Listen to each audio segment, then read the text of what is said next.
So here we have the WiNG-LD 916 megahertz wireless leak detection sensor. So on this sensor, there's a couple things that we'll need to record as far as this serial number that's on the side. We'll need that. We can see that there's a blocking tab blocking the battery. So whenever you go to open one of these, if you push pressure down on the top here, this will unclick.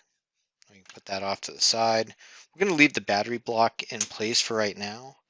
So we have this terminal block that says cable input, and we see that it's called out white, black, green, red. Well, that is for our leader cable that comes with the system, which is a 15-foot with an end-of-line terminator. I took this cable and I cut it down to 5 feet just for the application I'm going to be using it in. So RLE also ships a little screwdriver, a little precision. That way we can go through and install this cable. So I'm going to take the cable and plug this in.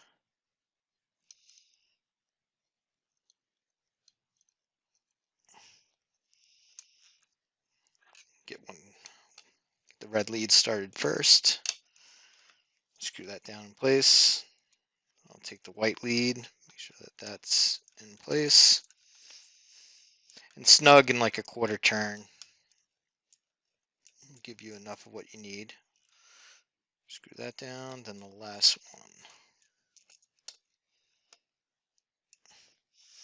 Then always a good idea, get a little tug test just to make sure that everything is set in place there, and everything is.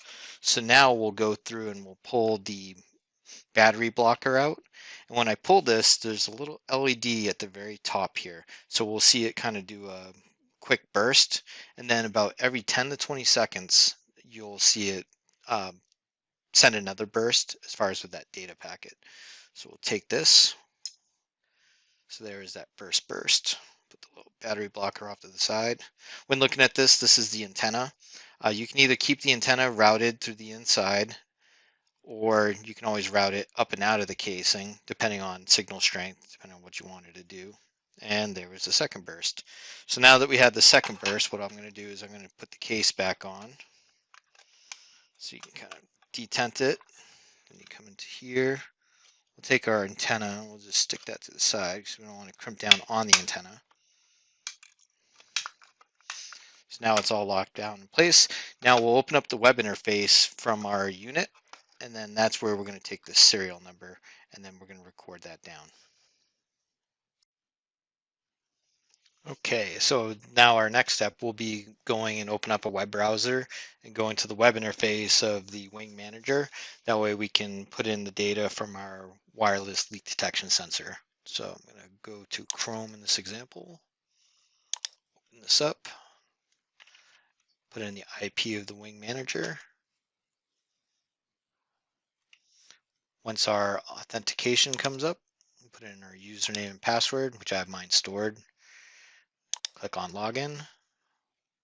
So when the interface comes up, you can see right now I have sensors 1, 2, 3, 5, and 6. So when we go to add this in place, it'll add this sensor into index 4. And then if we needed to, we could always move it somewhere else. But I actually want to put it in index 4 because that's where I actually had this set up previously. So I'm going to come down to admin. We're going to left click on this tab. Then we're going to come over to the third tab, sensors, left click. And then down towards the bottom, we can see our little blue button for add a sensor. We're going to left click on the add, click inside the new serial number. And here, and you don't have to be case sensitive, you can use upper or lower for your alpha characters. So I'm just going to do it exactly how the label shows. So this one is D40, E as in Echo, C as in Charlie, 379. Click on Save Changes, and we can see here that the sensor has been added as number 4. So now we can just click on the X, close that little window, go back to Sensors, and here we have Sensor 4. Now I can come through at this point if I wanted to, and I can update the sensor name, the location of the sensor. We can always verify the serial number. And as I mentioned previously, these sensors transmit every 10 to 20 seconds. So if we look at the age, we should see this not go above 20.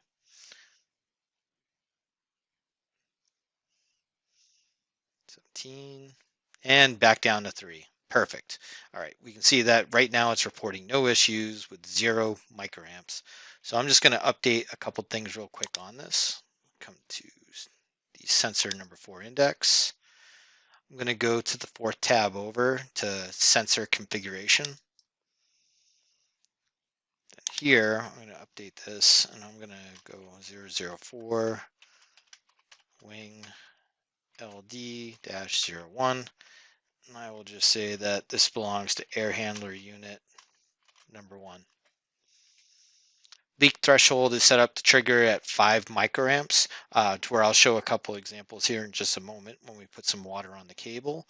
Alarm delay, we won't set that. We won't have the relay take any action at this point, but if you wanted to, you could have it click one of the 2 relay outputs or both if required. And then up here, we can see an offline alarm delay. On this one, we're going to set to 2 minutes. So if 2 minutes goes by since the last data packet was received, it'll give a communication alarm via email and also trigger a couple other warnings with some of the output protocols. So we have that set to 2. Come over here, left click on Save Changes. So that took. So now if we go back to the main screen, now we can see we have our sensor in place.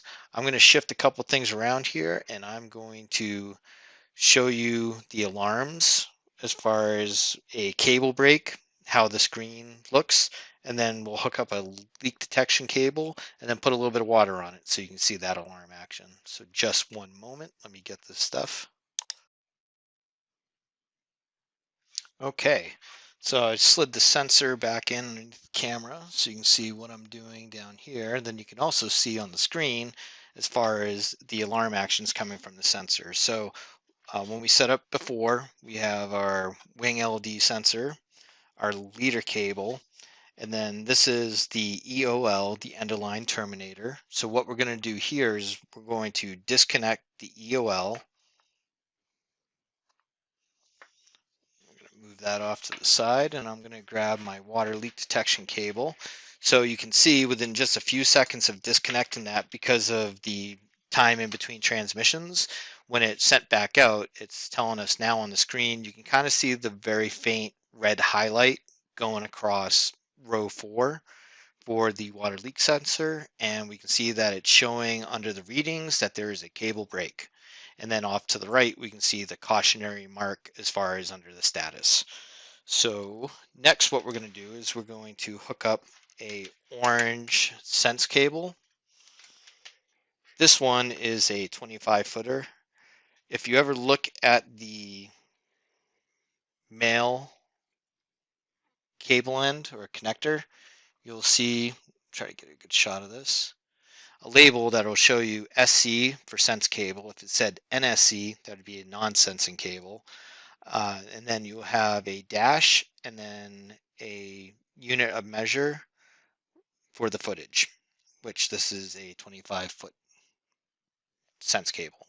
So we're going to take this end and plug it in to that side of the connector. So now that we have that hooked up there, we see our sense cable. Then we'll take this side, and then we'll take the EOL and put it on the end of the sensing cable. So if you put it on the end, turn it around, you'll feel it'll drop down in place once it's indexed. Then you can just give like a little full turn. That locks it down in place. And then if we look back at the screen, now we can see that there's a 0 UA, no issues detected. So I'm going to slide our cable down in place here. I'm going to take a little bit of water. I'm just going to put a little puddle. A bit wider than I anticipated, but you can kind of see that puddle going around the cable. And then we can watch our screen. Sometimes it can take 30 seconds to a minute with the absorption, because we got different sensing leads that are in the inner wrapping. So for those to actually start wicking up the moisture, that's one of the great things with this cable. You could actually tie this cable into a knot and it won't false alarm, because you need a conductive fluid reaching one sense wire to the other sense wire. So on our screen, we can see that we're up to 1 microamp. So our trigger on this was 5. Bam! And there we go, 6 UA. So if we let this sit here, it might go as high as possibly 12, 15, kind of varies with the different lengths. Going across, so we'll just give it another few seconds here. So there we go, now we're at 10 UA. So one of the things that's cool with this cable design is you can actually take this, you can just tap it down.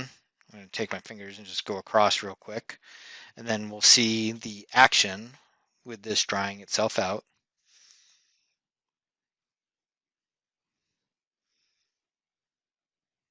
Again, time in between, so now we can see it's going back down. We're at 7 UA. And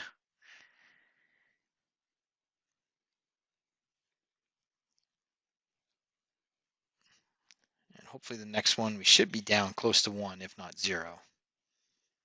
Still seems to be sticking a little bit. Probably a little bit of moisture still stuck on there. Oh yeah, there's little droplets on the bottom. Paper towel or some cloth at this point works well. Just get that extra moisture off. See how it looks. There it goes. Now it's down to 1. All right. So as I mentioned, as far as the design of the cable, very flexible going through. And I wasn't kidding. Like, you can actually take the cable, go like this, give it a good pull. See, I have a knot tied onto that. Obviously, I'm not going to let go of it and let it drop back down in the water. But if you watch the screen on the times,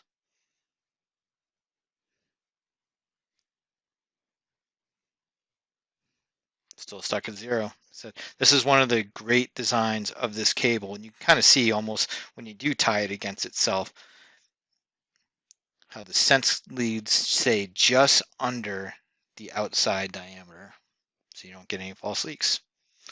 Then you put it back inside the water, put it back down on that. Let's see how quick. It should re-trigger a little bit quicker this time.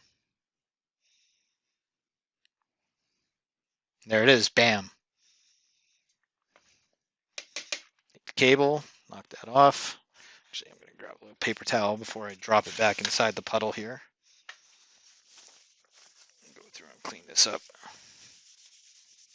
Good housekeeping, right? Clean that out. There you go. Down to 2 UA.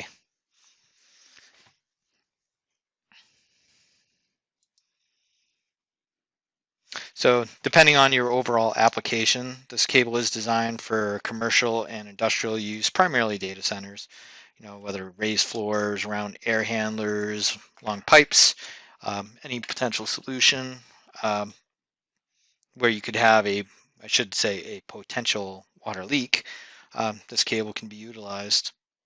So, thank you for your time. Hope this was informative, and looking forward to making more instructional videos to help educate everyone using these different products. So thank you and have a great day.